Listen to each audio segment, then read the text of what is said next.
పెద్దపల్లి జిల్లాలో బట్టి విక్రమార్క పర్యటనలో భాగంగా బీఆర్ఎస్ నాయకురాలు దాసరి ఉషను పోలీసులు హౌస్ అరెస్ట్ చేశారు.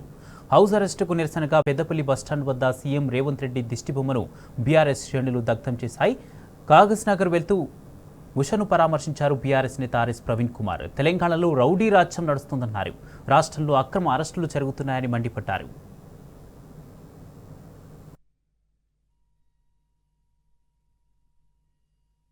ఈరోజు తెలంగాణలో కాంగ్రెస్ పాలన అత్యంత దుర్మార్గంగా రాజ్యాంగ వ్యతిరేకంగా ఉందనడానికి దాసరి ఉష గారు మా వెనుక ఉన్న పెద్దపల్లి బీఆర్ఎస్ నాయకులందరి గృహ నిర్బంధమే ఉదాహరణ. ఒకవైపు వీళ్ళ నాయకుడు రాహుల్ గాంధీ గారేమో రోజు పొద్దున్న లేచినప్పటి నుంచి రాజ్యాంగం పట్టుకొని రాజ్యాంగాన్ని రక్షిస్తా అని చెప్పేసి ఢిల్లీలో మాట్లాడతా ఉన్నారు. ఇక్కడ రేవంత్ రెడ్డి ప్రభుత్వం రాజ్యాంగాన్ని పొద్దున్న లేచినప్పటి నుంచి తూట్లు పొడిచే ప్రయత్నం వీళ్ళు చేస్తూ ఉన్నారు. నేను రేవంత్ రెడ్డి గారిని అడుగుతా ఉన్నా, అయ్యా నువ్వు రాజ్యాంగాన్ని ఎప్పుడైనా పట్టుకున్నావా? రాజ్యాంగంలో పీఠిక ఎప్పుడైనా చదివినవా? Justice, liberty, equality and fraternity అని 4 విలువలు ఉంటాయి, రాజ్యాంగ విలువలు. వాటి గురించి ఎప్పుడైనా చదివినవా?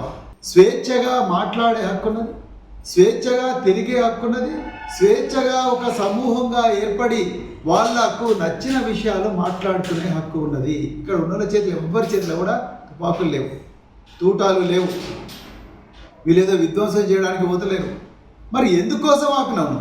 ప్రజా సమస్యల మీద అధికారుల దగ్గరికి పోయి నివేదించడం కోసం మరి సమాయత్తమవుతుంటే వీళ్ళను మీ పోలీసులు వచ్చి ఆపిన బయట 3 పోలీసులు ఉన్నారు. అంటే మీ బండారం బయటపడుతుందనా? మీ బయటపడ్డ మీ బండారాన్ని ప్రజల ముందు ఉంచుతున్నారనా? లేకపోతే మీ చేతగానితనాన్ని ప్రజల ముందు పెడుతున్నారనా? లేకపోతే ఏంది? అసలు ఎందుకు భయపడుతున్నారు మీరు అన్నీ సభ్యంగా చేస్తే మమ్మల్ని ఎందుకు అరెస్ట్ చేస్తున్నారు? మరి రేవంత్ రెడ్డి గారు ఎలాగో మాట్లాడుతున్నారు. రేవంత్ రెడ్డి గారు తానే ప్రొడ్యూసర్ అయి, తానే డైరెక్టర్ అయి, తానే హోంమంత్రి అయి, తానే ముఖ్యమంత్రి అయి మొత్తం కూడా మరి రౌడీల రాజ్యానికి తెరదీసిండు తెలంగాణలో. మీరన్నా స్పందించండి. మరి 33,000 కోట్ల రూపాయల బడ్జెట్లో 300 కోట్లు కూడా రాలేదు పేద పిల్లల కోసం. మెస్ ఛార్జీలు ఇంతవరకు రాలేదు, యూనిఫామ్ రాలేదు, బూట్లు రాలేదు, కేవలం నోట్బుక్లు పుస్తకాలు ఆడ పడేసిండ్రు, ట్రంక్ బాక్సులు రాలేదు, అన్నం తినడానికి ప్లేట్లు రాలేదు, పండుకోవడానికి జంపకానాలు రాలేదు. మరి ఎట్లా ఉంటారు పిల్లలు? టాయిలెట్లు అయితే దుర్గంధంలో ఉన్నాయి. పిల్లలు ఎట్ట పోయి చదువుకుంటారు? అక్కడ పోయి ఎట్లా ఉంటారు?